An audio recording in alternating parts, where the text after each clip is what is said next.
It is a fine Friday morning. ये जुम्मा के दिन की सुहानी सुबह है। All the students are very excited as the principal of the school has arranged for a magic show.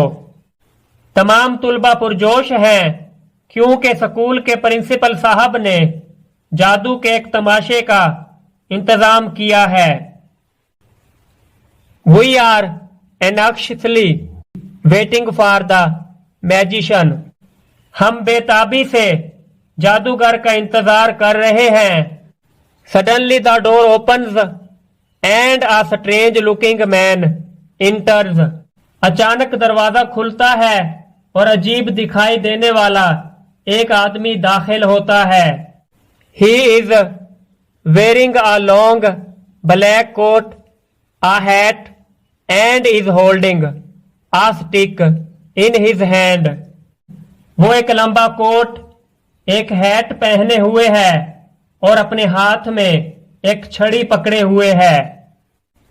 Look he is the magician. देखो वो जादूगर ही है। He is here to amuse the school children with his magic tricks.